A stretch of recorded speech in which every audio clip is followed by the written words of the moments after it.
L'histoire du peuple juif vous intéresse? Retrouvez Liana Gurfinkel dans Un jour notre histoire sur Studio Kalita. C'est tous les matins pour découvrir ensemble les événements et les personnages qui ont fait notre histoire.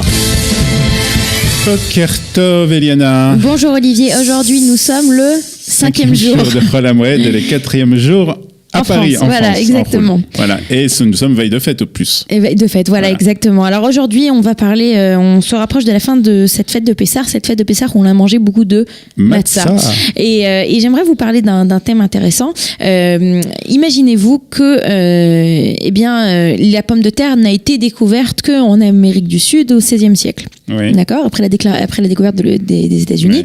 Donc c'est une grande question. Que mangeaient les Ashkénazes? C'est une très grande question, très importante. Que mangeaient les Ashkénazes avant la découverte de la pomme de terre? C'est une bonne question, sachant que même jusqu'à aujourd'hui, il y a des chassidim qui ne mangent pas de pommes de terre. Voilà, non, j'allais faire une blague un peu méchante sur les Ashkénazim. Les Ashkénazim, c'est pas grave.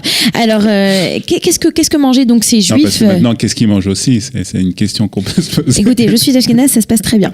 Et donc, qu'est-ce qu'ils mangeaient à cette époque quand il n'y avait pas de pommes de terre? C'est une bonne question.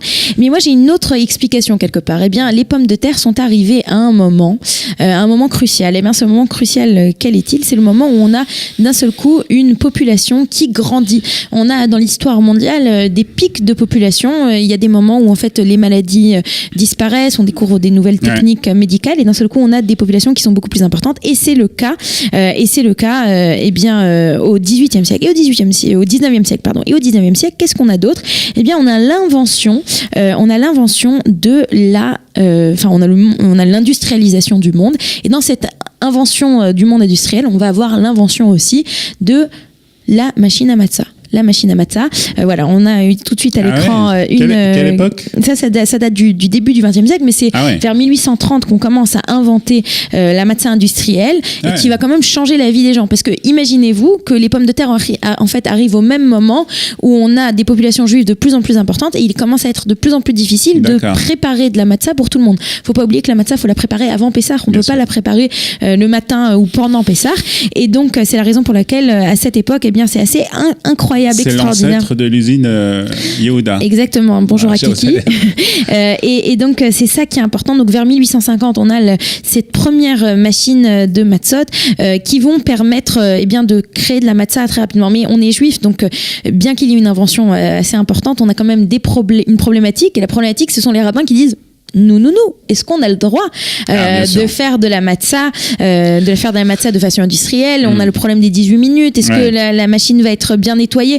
Donc on a toutes ces questions qui ont été posées. Il faut dire que les réponses ont été trouvées. Et c'est surtout aux États-Unis avec les grands producteurs de matzah comme Manischewitz, Horowitz, Margaret Ann, si ça vous dit quelque chose, qui ont réussi à prouver aux rabbins qu'il n'y avait pas de problème de faire des matzot de façon industrielle. Et c'est ainsi qu'on a eu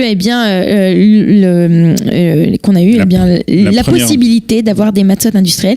Et il faut quand même se rendre compte que on en parlait, tout le monde en a rigolé, j'imagine, dans leur maison, que la matzah shmura qu'on appelle l'echemoni, le pain de misère, c'est un pain de misère qui coûte 4 à 5 fois le prix d'un pain habituel. Eh bien, heureusement, grâce à la création, grâce à l'industrialisation de la matzah, aujourd'hui la matzah c'est quand même un produit qui est facile à trouver, qui n'est pas très cher. Et donc n'oubliez pas qu'il a eu des périodes où la matzah a été faite seulement à la main, donc très très cher, et que les Ashkénazim n'avaient pas de pommes de terre. Voilà, encore quelques jours pour manger la matzah et après on revient aux choses normales. Voilà, à la baguette. Merci beaucoup, Eliana. Avec plaisir, Olivier. Bonne journée. Au revoir. Chag Samer. Vous aimez l'histoire juive? Retrouvez Liana Gurfinkel dans Un jour notre histoire sur Studio Kalita. C'est tous les matins pour découvrir ensemble les événements et les personnages qui ont fait notre histoire.